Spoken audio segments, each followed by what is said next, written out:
আমাদের ক্ষমতা আছে, আমাদের একজন নুরুদ্দিন জঙ্গি দরকার। যুক্তরাষ্ট্র ইসরায়েলকে 14 বিলিয়ন মার্কিন ডলারের অনুদান দিয়েছে, অথচ তারা শান্তির কথা বলছে। আমাদের ক্ষমতাটা এখনো আছে, কিন্তু একজন আইয়ুবি দরকার। আমাদের ক্ষমতা আছে, আমাদের একজন রুকনুদ্দিন বাইবার্স দরকার।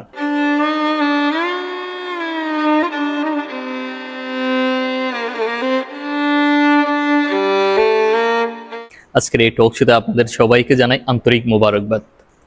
আজ আমরা কথা বলবো এমন একটি বিষয় নিয়ে যা শুধু আন্তর্জাতিক রাজনীতি নয়, বরং আমাদের বিশ্বাস ভালোবাসার জায়গা থেকে অনেক গুরুত্বপূর্ণ বিষয়। আজকের বিষয়টি হচ্ছে ফিলিস্তিন, মুসলিম রাষ্ট্রগুলোর শক্তি ও দায়িত্ব। ফিলিস্তিন বারবার হামলার শিকার হচ্ছে, মানুষ মরছে, ঘরবাড়ি ধ্বংস হচ্ছে, অথচ বিশ্বের প্রায় 50টির মতো মুসলিম রাষ্ট্রের এই দৃশ্য দেখে নিশ্চুপ। প্রশ্ন হলো কেন? আজকে আমরা এই কেনর উত্তর খুঁজবো আজকে আমাদের মুহতারাম অতিথির আলোচনা থেকে। আজকে আমাদের সাথে এই অনুষ্ঠানে আছেন মোহাম্মদ সিফাতুল্লাহ, শিক্ষার্থী আল আজহার ইউনিভার্সিটি মিশর। তার কাছে আমার প্রথম প্রশ্ন হচ্ছে, বর্তমান প্রেক্ষাপটে মুসলিম উম্মার ঐক্য ও শক্তির বাস্তবতা কেমন? ধন্যবাদ জানিয়ে আপনার প্রশ্ন দিয়ে আমি শুরু করছি। মুসলিম উম্মাহর ঐক্য এবং তার শক্তির বাস্তবতা দারুণ প্রশ্ন, এবং আজকের এই সময়টিতে দাঁড়িয়ে এই আলোচনাটি কেন প্রয়োজন? এর কারণ, যখন গাজাতে নিষ্পাপ শিশুর রক্তে মাটি রঞ্জিত হয়, যখন মিয়ানমারে রোহিঙ্গা মুসলমানরা নির্যাতিত হয়, যখন কাশ্মীরে দীর্ঘ সময় মানবাধিকার লঙ্ঘিত হয়, তখন আমাদের হৃদয় মাঝে একটি প্রশ্ন এটি ঘুরপাক খায় যে 200 কোটির উম্মা আজ এত অসহায় কেন? 57টি মুসলিম রাষ্ট্র আমাদের আছে, বিপুল সম্পদের ঘাঁটি আমাদের আছে, বিপুল জনশক্তি আমাদের আছে, তারপরও আমরা কোথায় দাঁড়িয়ে আছি? এই আলোচনাকে আমরা কয়েকটি ভাগে আমরা উপস্থাপন করতে চাই। প্রথমত আমাদের জানা দরকার, আমরা উল্লেখ করব আমাদের ঐতিহাসিক প্রেক্ষাপট। উপনিবেশবাদী শক্তিগুলো আমাদের এই মুসলিম রাষ্ট্রগুলোকে একটি কৃত্রিম সীমা রেখায় বিভক্ত করে দিয়ে তারা আমাদেরকে লড়াই শুরু করে দিয়েছে জাতীয়তাবাদ, ভাষা, বর্ণ, গোত্র, গ্যাস এবং তেল নিয়ে, এবং আমাদের মুসলিমদের সকল স্বার্থকে জলাঞ্জলি দিয়ে আমরা একটি জায়গায় আবদ্ধ হয়ে গিয়েছি, সেটি হয়েছে আমাদের রাষ্ট্রীয় স্বার্থ। যদি আমরা এর বাস্তব চিত্র নিয়ে কথা বলি এবং এটিকে যদি আমরা একটু সমালোচনার দৃষ্টিভঙ্গিতে দেখি, বর্তমান মুসলিম বিশ্বের যে বাস্তবতা, আমরা সংখ্যায় অনেক, আমাদের সংখ্যা অনেক, কিন্তু শক্তিতে আমরা ছিন্ন ভিন্ন।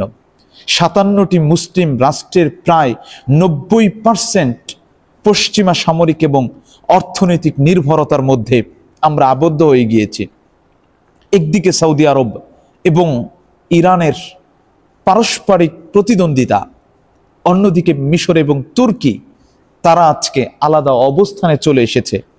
একদিকে সিরিয়া যুদ্ধ, ইয়েমেন সংকট, লিবিয়ার গৃহযুদ্ধ, সব জায়গায় মুসলিম দেশগুলো আজ তারা একে অপরের বিরুদ্ধে অস্ত্র ধারণ করেছে। প্রিয় দর্শক বৃন্দ, আজকে আপনারা যদি ফিলিস্তিনের প্রশ্নে দেখেন, যেখানে মুসলিম বিশ্বর আবেগ একটা, মুসলিম বিশ্বের আবেগ এক জায়গায় একত্রিত হয়েছে, কিন্তু রাষ্ট্রীয়ভাবে আজকে আমরা এক হতে পারি নাই। কোনো শক্ত প্রতিক্রিয়া আজকে আমরা জানাতে পারি নাই, কোনো অর্থনৈতিক অবরোধ আমরা আরোপ করতে পারি নাই।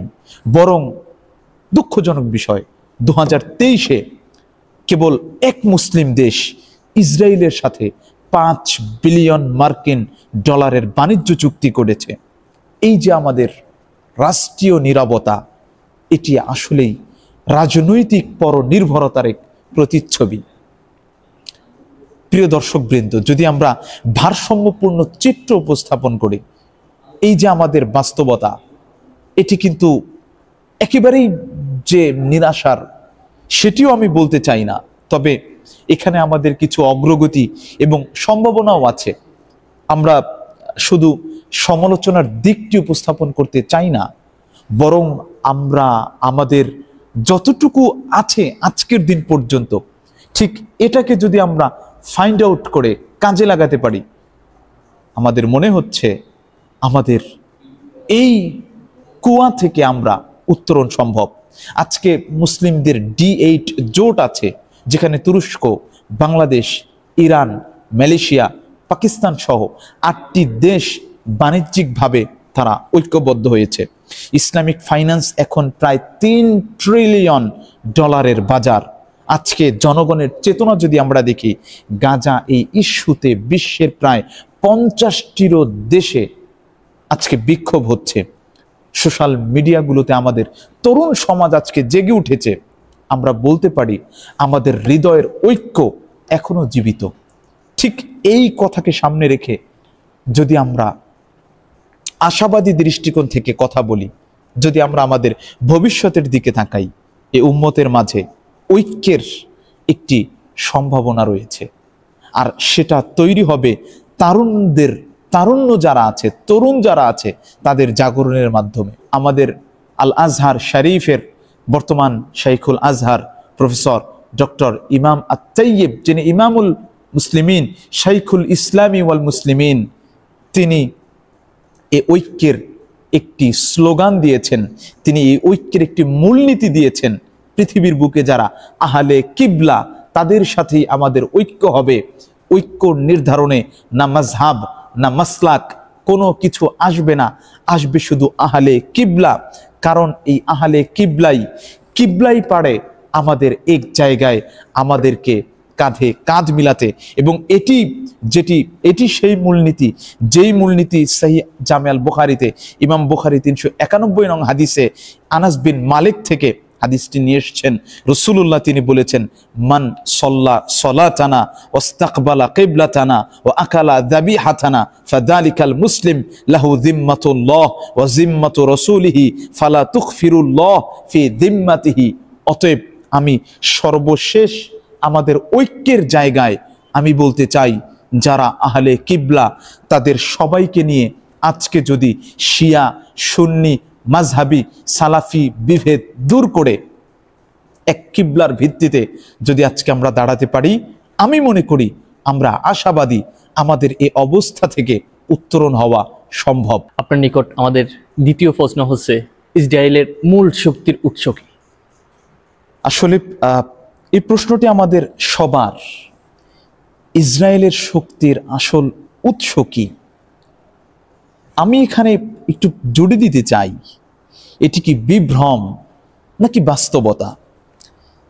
এই আলোচনাটি শুরু করব এক অসীম বাস্তবতা দিয়ে। খেয়াল করুন, এজ এ সিঙ্গেল স্টেট, একটি রাষ্ট্র যার অস্তিত্বই প্রশ্নবিদ্ধ, একটি শক্তি যাকে বলা হচ্ছে অপরাজেয়। কিন্তু প্রশ্ন হচ্ছে, এই শক্তির আসল ম্যানিফেস্টেশন, এর উৎস কোথায়? ইসরায়েল কি আসলেই শক্তিশালী নাকি একটি মহা প্রোপাগান্ডার ফল? আপনি যদি এর উত্তর খুঁজতে যান, আপনাকে দেখতে হবে এর বাহ্যিক শক্তির আড়ালে কে আছে। আপনি সমীকরণ মেলালেই দেখবেন ইসরায়েল এটি জাস্ট কেবল একটা প্রতিবিম্ব, এটি একটা প্রতিকৃতি জাস্ট। এটি আমেরিকার কোলে বড় হওয়া একটি শিশু বলি আমি একে। সে একা যুদ্ধ করছে না, বরং সে যে যুদ্ধে নেমেছে, এই যুদ্ধের প্রধান সেনাপতি হচ্ছে আমেরিকা। প্রতি বছর আপনি অবাক হয়ে যাবেন প্রিয় দর্শক, 3.8 বিলিয়ন মার্কিন ডলারের সামরিক সাহায্য দিচ্ছে যুক্তরাষ্ট্র। জাতিসংঘে যখন ইসরায়েলের বিরুদ্ধে প্রস্তাব আসে, তখন আমেরিকার ভেটো তাদের ঢাল হয়ে দাঁড়ায়। এটিকে আমি বিস্ময় কি বলবো, এটি বিস্ময় নয় বরং লজ্জা। যারা অন্যায় করছে তাদেরকে রক্ষা করছে তথা কথিত মানবাধিকারের রক্ষকগণ। আপনি যদি দেখেন যে তাদের এটি, সে কেবলমাত্র মাটিতে যুদ্ধ করে না, তারা যুদ্ধ করে মিডিয়াতে। সাইবার জগতে মানুষের মনে তাদের ইন্টেলিজেন্স মোসাদ তথ্য চুরি করে, তারা পেগাসাস দিয়ে বিশ্ব নেতাদের ফোনকে হ্যাক করে। তারা শুধুমাত্র বোমা দিয়ে মানুষকে মারে না, তারা মারে গল্প দিয়েও। যখন রক্ত ঝরে ফিলিস্তিনের, অথচ মিডিয়া দেখায় ইসরায়েলের। এটাই প্রোপাগান্ডা, এবং এটাই আধুনিক যুগের সব থেকে বড় অস্ত্র, সব থেকে বড় যুদ্ধ এটা। এবং তাদের শক্তির যে সকল মহা উৎস রয়েছে, এর মধ্যে সব থেকে বড় উৎস হচ্ছে মিডিয়া তাদের হাতে, সাইবার তাদের হাতে, পত্রিকাগুলো তাদের হাতে। তারা জানে যে সত্যকে যদি নিয়ন্ত্রণ করা যায়, তাহলে যুদ্ধের ফলাফলকেও নিয়ন্ত্রণ করা যায়। তাদের যে ভেতরের কাঠামো, এটি কিন্তু ভয় এবং ধর্মান্ধতা। আপনি দেখবেন যে সে দেশের প্রতিটি যুবক এবং যুবতী বাধ্যতামূলকভাবে তাদেরকে সামরিক প্রশিক্ষণ দেয়া হয়, যার কারণে তাদের যে গোটা সমাজ, এই সমাজটা একটি যুদ্ধতন্ত্র হয়ে গিয়েছে।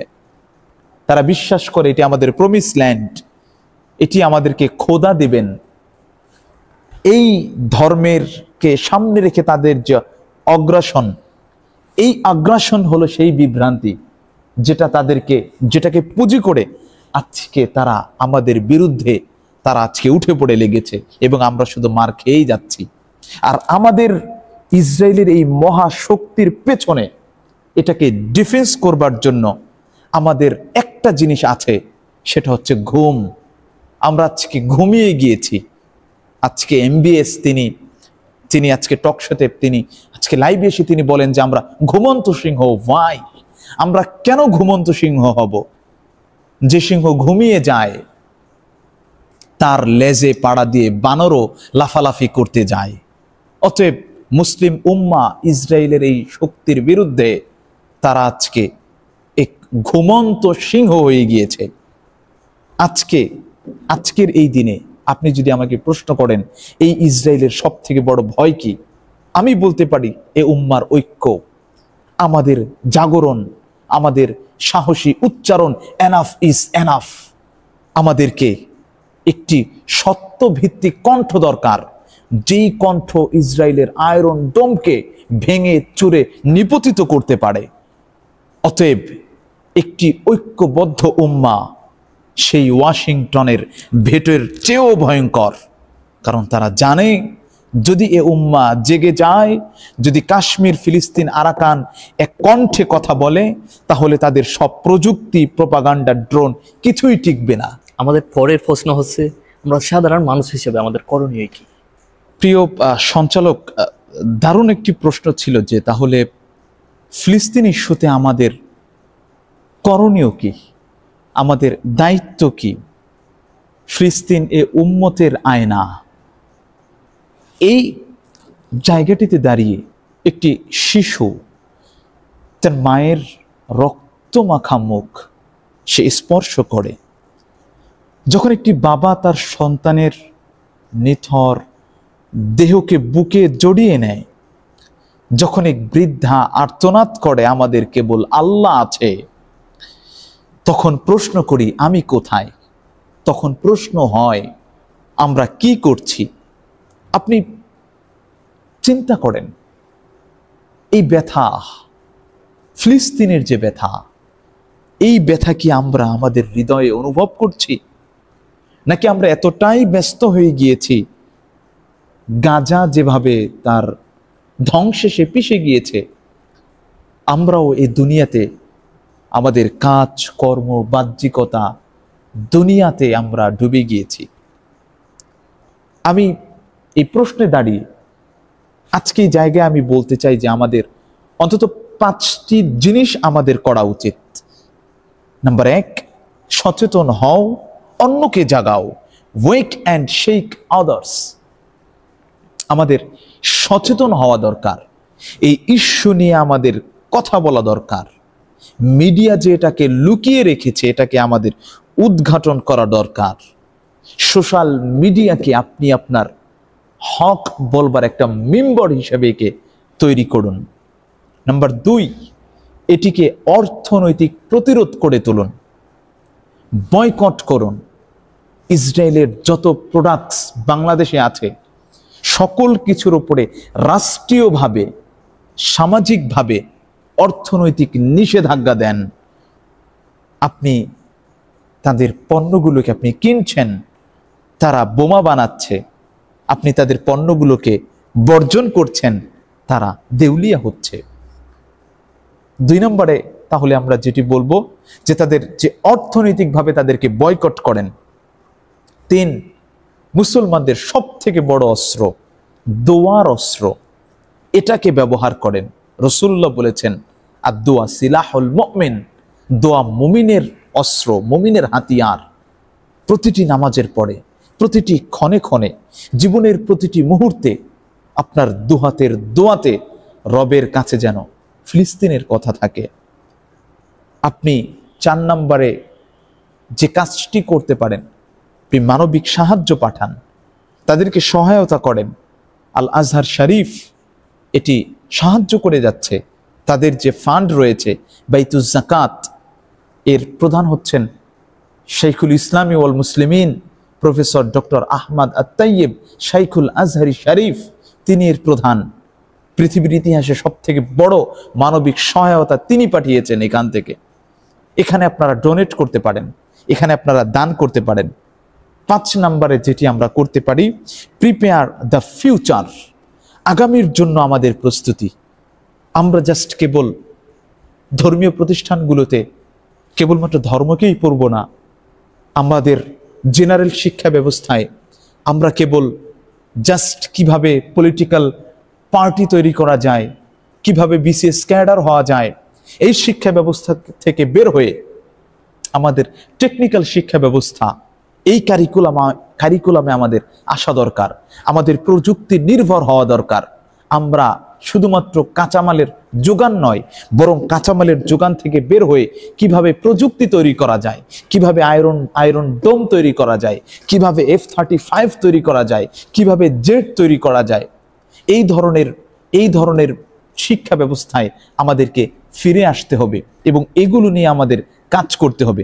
অতএব আসেন, চলেন, দাঁড়ান, কলম দিয়ে, বর্জন দিয়ে, দোয়া দিয়ে, সাহায্য দিয়ে, সাহস দিয়ে। ছোট হতে পারি আমরা, কিন্তু আল্লাহর সাহায্য সব থেকে বড় এবং সেটার অপেক্ষায় আমরা করি। আমাদের পরের প্রশ্ন হচ্ছে, মুসলিম বিশ্বের মধ্যে কি আদৌ এমন শক্তি আছে যা ইসরায়েলের সামরিক শক্তির বিরোধী হয়ে দাঁড়াতে পারবে? আসলে আমাদের বর্তমান সময়ে সব থেকে যে প্রশ্নটি আমাদের সবার মনে আছে, কি সালাউদ্দিন আইয়ুবী, আছে কি নুরুদ্দিন জঙ্গি, আছে কি রুকনুদ্দিন বাইবার্স, আছে কি মোহাম্মদ আল ফাতেহ, যেভাবে তারা কনস্টান্টিনোপল বিজয় করেছিলেন, আকসাকে মুক্ত করেছিলেন। আছে কি এমন কেহ, আছে কি মুসলিম বিশ্বের এমন কোন রাষ্ট্র যে ইসরায়েলের বিরুদ্ধে সামরিকভাবে দাঁড়াতে পারে? আপনি দেখেন যে পাকিস্তান, এটি কিন্তু পৃথিবীর বুকে আমাদের একমাত্র পারমাণবিক মুসলিম দেশ।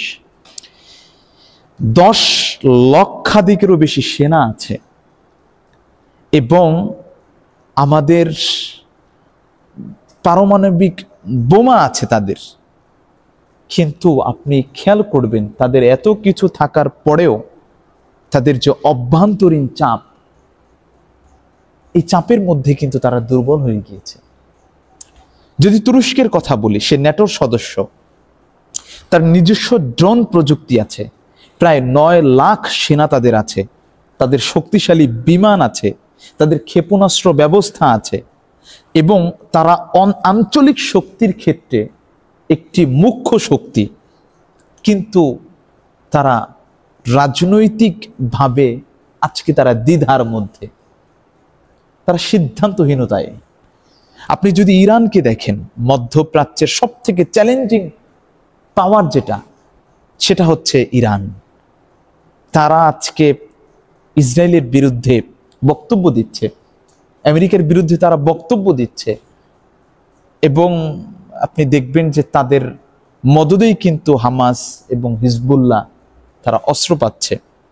যদি মিশর এবং সৌদি আরবের দিকে দেখেন, তাদের সামরিক শক্তি আছে, কিন্তু পশ্চিমা দখলদারিত্বের ছায়াতে তারা আজকে পড়ে গিয়েছে। এবং আজকে সৌদি আরব তারা যুক্তরাষ্ট্রের এক বিশাল মিত্র। ডোনাল্ড ট্রাম্প বলেছেন যে আমি যে প্রস্তাবনা পেশ করব এটি সৌদি আরব বিনা দ্বিধায় মেনে নেবে।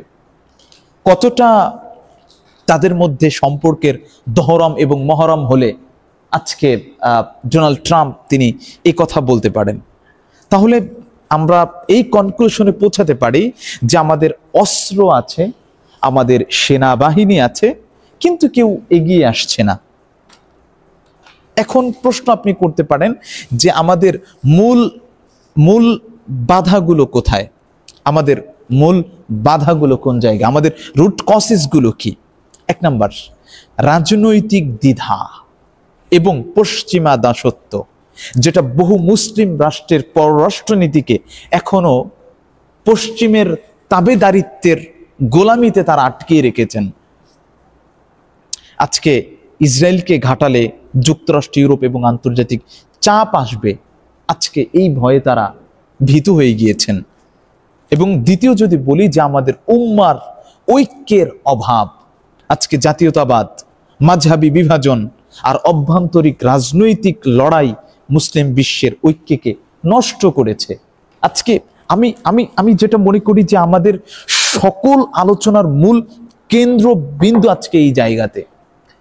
আজকে আপনি দেখেন পুরো গোটা ইস্ট এবং ওয়েস্ট একটি দেশকে হেল্প করছে, সবাই হেল্প করছে, অথচ তাদের মধ্যে দেশের বিভাজন আছে, ভাষাগত ভিন্নতা আছে, ধর্মের ভিন্নতা আছে। একদিকে ইহুদি খ্রিস্টান তারা এক হয়ে তাদেরকে শেল্টার দিচ্ছে, কিন্তু মুসলিম বিশ্ব এবং এবং আমি এখানে আপনাকে আরেকটি ইনফরমেশন দিতে চাই, তাদের দেশগুলো যে একটি ল্যান্ডকে লিড করছে তাও না, তাদের জমিগুলো ভিন্ন ভিন্ন। কোথায় আটলান্টিকের ওপারে আমেরিকা, আর কোথায় ভূমধ্যসাগরের কোলে ইসরায়েল, কোথায় আর কোথায়। অথচ আপনি খেয়াল করেন আমরা এক ল্যান্ডে আমরা আছি, আমাদের এক জমিতে আমরা আছি, জাস্ট সীমানার ভিন্নতা। আজকে মিশর, ফিলিস্তিন তাদের ভূমি ল্যান্ডলক ভূমি, তারা একসাথে আছে। গোটা মিডল ইস্ট আজকে পৃথিবীর একটা জায়গায় অবস্থান করছে, কিন্তু আমরা তাদের বিরুদ্ধে কিছু করতে পারছি না। এর সব থেকে বড় কারণ আমাদের দেশগুলোর মধ্যে, আমাদের মুসলিম দেশগুলোর মধ্যে আমাদের মাঝে কোনো ঐক্য নেই। আমরা কিন্তু কোনো ঐক্যের দিকে আমরা যাচ্ছি না। আপনি যদি দেখেন যে তাদের সাথে, ইসরায়েলের সাথে ফিলিস্তিনের যে যুদ্ধগুলো ছিল, এখানে কিন্তু অনেকগুলো যুদ্ধ হয়েছে। আপনি যদি একটু খেয়াল করেন সেখানে দেখবেন যে অনেকগুলো যুদ্ধ আমরা করেছি, কিন্তু এই যুদ্ধগুলোতে আমরা কয়টি মুসলিম দেশকে আমরা পেয়েছি? 67তে মিশর একা হয়ে গিয়েছিল, তাদের পাশে কেউ ছিল না। 1 ঘন্টার মাথায় তাদের গোটা বিমান বাহিনী ধ্বংস হয়ে গিয়েছে। তাহলে দেখা যাচ্ছে আমরা এক নেতার অধীনে আমাদের আশাটা এই মুহূর্তে দাঁড়িয়ে এখনো ইম্পসিবল মনে হচ্ছে। উম্মার ঐক্যের অভাব, এক কিবলাকে সামনে রেখে যদি আমরা এই ঐক্যের ময়দানে আমরা যদি জিততে পারি, তাহলে ফিলিস্তিন ইস্যুতেও আমরা জিততে পারবো। যদি এই জায়গায় আমরা হারতে পারি, যদি আমরা হেরে যাই, এই ইস্যুতে আমরা, শুধু এই ইস্যুই নয় বরং পৃথিবীর কোনো জায়গায় আমরা জিততে পারবো না। এখন আপনি আমাকে বলতে পারেন যে আপনি শুধু নাই নাই নাই, আমরা কি শুধু নেগেটিভই শুনবো? কিছু পজিটিভ কি আমাদের কি নাই? যে কেউ কি নাই যে এখানে দাঁড়াবে? আছে ইরান, আছে হিজবুল্লাহ, সামরিকভাবে তারা কিছু কাজ করছে, তাদের ওপরে কূটনৈতিক প্রেশার ক্রিয়েট করছে। কিন্তু যে মাযহাবগত যে ইখতিলাফের গণ্ডিতে আমরা যেটি আবদ্ধ হয়ে গিয়েছি, এই কারণে তাদের প্রকৃতপক্ষে কার্যকরভাবে তাদের কিছু করা সম্ভব হচ্ছে না। যদি তুরস্ক এবং পাকিস্তানের কথা বলি, তাদের যদি সদিচ্ছা থাকতো, তাদের সে শক্তিটা আছে কিছু করবার। তুরস্ক একটা সময়ের খেলাফতের লিড দিয়েছে, পাকিস্তান তারা পারমাণবিক শক্তিধর একটি রাষ্ট্র, তারা পারলে অনেক কিছুই করতে পারত। কিন্তু এক নির্মম বাস্তবতা যেটি, তাদের রাজনৈতিক লাভ লোকসান এবং আন্তর্জাতিক চাপে আছে, তারা চুপ হয়ে গিয়েছে। এখন যে আসলে কিছুই করা সম্ভব না, শক্তি আছে, আমরা অনেকে মাঠেও আছে, কার্যকরভাবে কিছু হচ্ছে না, আসলে কি কিছু সম্ভব না? সম্ভব পুরোপুরিভাবে ডিনাই করব না, করাটা ঠিকও না, কারণ আমাদের ক্ষমতাটা এখনো আছে, কিন্তু একজন আইয়ুবি দরকার। আমাদের ক্ষমতা আছে, আমাদের একজন নুরুদ্দিন জঙ্গি দরকার। আমাদের ক্ষমতা আছে, আমাদের একজন রুকনুদ্দিন বাইবার্স দরকার। আমাদের ক্ষমতা আছে, কিন্তু আমাদের একজন সেই খালিদ বিন ওয়ালিদ দরকার। যদি আমরা সেটি পাই, ইনশাআল্লাহ আমরা আবারও মাথা উঁচু করে দাঁড়াতে পারবো। আমাদের পরের প্রশ্ন হচ্ছে, আমেরিকা সরাসরি না এসে ইসরায়েলকে কেন ব্যবহার করতেছে? প্রশ্নটি খুব গভীর এবং এর গুরুত্ব অসীম। যে আমেরিকা নিজে কেন সরাসরি যুদ্ধ করছে না, কেনই বা সে ইসরায়েলকে ব্যবহার করছে? আপনি জানেন যে আমেরিকা বা যুক্তরাষ্ট্র সে যুদ্ধ করছে না কারণ সে এটিকে পরিচালনা করতে চায়, সে প্রভাব বিস্তার করতে চায়। সে চায় না তার সেনারা মারা যাক, সে চায় না তার দেশ ক্ষতি হোক, বরং সে চায় কেবলমাত্র তার স্বার্থটা রক্ষা হোক। এবং ইসরায়েল তাদের ফরওয়ার্ড মিলিটারি বেস, তাদের একটি এবং আমি এটি আগেও বলেছি যে ইসরায়েল এটি কোনো দেশ না, এটি কোনো রাষ্ট্র না, বরং এটি হচ্ছে আমেরিকার একটি ল্যান্ডলক, এটি তাদের ল্যান্ড। এখানে ইসরায়েল জাস্ট একটি নাম মাত্র, যেটা আমরা খালি চোখে দেখি, এবং এর আধারে যেটি আছে সেটি হচ্ছে এটি মিডল ইস্টে আমেরিকার একটি সেকেন্ড স্টেট। এবং যদি 2 নম্বরে বলি যে ইসরায়েল, যেটি বললাম যে এটি একটি প্রক্সি রাষ্ট্র, এটি আপনি যদি একটু বিশ্লেষণ করেন, আপনি দেখবেন যে ইসরায়েলকে কে তৈরি করেছে? আমেরিকা তৈরি করেছে 1948-এ জাতিসংঘের মাধ্যমে। কারণ মধ্যপ্রাচ্যের তেল, ইসলামিক পাওয়ার এবং কৌশলগত গুরুত্বের জন্য তাদের এটি এমন একটি ঘাঁটি দরকার ছিল, যেই ঘাঁটিতে থেকে তারা আমেরিকার প্রতিনিধিত্ব করবে এবং এই মধ্যপ্রাচ্যে তারা ছড়ি ঘোরাবে। এজন্য আমি যেটি বলি যে ইসরায়েল এটি মূলত আমেরিকার অস্ত্র হাতে নেওয়া সৈনিক, এবং এই যে যুদ্ধ চলছে এবং এই যুদ্ধের প্রধান সেনাপতি হচ্ছে আমেরিকা, আর সাধারণ সেনাবাহিনী হচ্ছে ইসরায়েল। 3 নম্বর বিষয়, যে আমেরিকা সরাসরি তো আসছে না, এর পিছনে কিছু কারণও আছে। কেন সে সরাসরি আসছে না? আমরা 2টো কারণ বলেছি। 3 নম্বরে যদি আমরা বলি যে সরাসরি যুদ্ধে যেভাবে একটি খরচ আছে, ঠিক তেমনিভাবে রাজনৈতিক কিছু ব্যাপার স্যাপার রয়েছে। যদি আমেরিকার সেনারা বা যদি মার্কিন সেনারা তারা যদি সরাসরি যুদ্ধ করে, তবে তাদের দেশের ভিতরে একটি বিশাল প্রতিবাদ হবে, তাদের বড় বাজেট দিতে হবে, তাদের লাশ আসবে, বিশ্ব এটাকে দেখবে, বিশ্ব জনমত তৈরি হবে, সবকিছু তাদের বিপক্ষে যাবে। এর জন্য তারা বুঝে শুনে তারা ইসরায়েলকে দিয়ে এই কাজটি তারা করাচ্ছে। এবং একই সাথে মুসলিম রাষ্ট্রপ্রধানদের মুখকেও তারা বন্ধ করে রেখেছে যে আমাদের ইসরায়েল আছে, সো বি কেয়ারফুল, তোমরা সাবধানে থাকো। ঠিক আছে, তো বাস্তবতা মূলত এটা। যুদ্ধ করে ইসরায়েল, টাকা দেয় আমেরিকা, টাকার পাশাপাশি অস্ত্র দিচ্ছে, কূটনৈতিকভাবে তারা চালও দিচ্ছে। আপনি যদি আমি যদি আপনাকে একটা চার্ট দেখাই যে 2024 সালের এই গাজা যুদ্ধে যুক্তরাষ্ট্র ইসরায়েলকে 14 বিলিয়ন মার্কিন ডলারের অনুদান দিয়েছে। 14 বিলিয়ন মার্কিন ডলারের অনুদান, অথচ তারা শান্তির কথা বলছে এবং সকল আন্তর্জাতিক চাপকে তারা ব্লক করে রেখেছে। আজকে জাতিসংঘে কেউ কথা বলতে পারছে না। যখনই কোনো প্রস্তাব জাতিসংঘে পাশ করা হচ্ছে, আমেরিকা ভেটো দিচ্ছে। অতএব এই জায়গায় এই গবেষণার পরে আজকে আমি বলতে পারি যে এটা আমেরিকার একটি প্রজেক্ট, যে ইসরায়েল প্রোটেক্টেড, মুসলিম বিশ্ব বিভক্ত। এটা আজকে আমরা বলতে বাধ্য। এবং আসলে মূল ব্যাপারটা এটি, আপনি যদি দেখেন যে আমেরিকার মূল লক্ষ্য হচ্ছে তিনটি: ইসরায়েলকে টিকিয়ে রাখা, দুই, মুসলিম দেশগুলোকে ভেঙে ভেঙে খণ্ড করে ফেলা, তিন, মধ্যপ্রাচ্যের সম্পদ এটিকে নিয়ন্ত্রণ করা। অতএব তাদের কাছে ইসরায়েল কেবলমাত্র শুধু বন্ধু নয়, বরং আমি মনে করি ইসরায়েল, আমি আবারও বলছি, ইসরায়েল এটি কোনো স্বতন্ত্র দেশ নয়, তেল আবিব স্বতন্ত্র কোনো দেশ নয়, বরং এটি ওয়াশিংটনের সেকেন্ড স্টেট। এজন্যই আজকে তারা সামনে আসছে না, বরং তাকে দিয়ে খেলিয়ে নিচ্ছে। আজকের এই আলোচনা আমাদের চোখ খুলে দেওয়ার মতো, আমাদের অনেক কিছু জানতে পারলাম, আমরা অনেক কিছু শিখতে পারলাম এবং আমরা অনেক গভীর ইতিহাস জানতে পারলাম আজকের আলোচনা থেকে। ফিলিস্তিনের জন্য খাদা, দোয়া করা, প্রতিবাদ করা সবই জরুরি, কিন্তু শুধু আবেগ দিয়ে নয়, আমাদের দরকার বুদ্ধিমত্তা, ঐক্য আর কাজ করার মন মানসিকতা। আল্লাহ যেন আমাদেরকে সবাইকে হেদায়েত দান করেন। আমি জাহিদুল ইসলাম আল রায়ান আজকের অনুষ্ঠান এখানে শেষ করতেছি।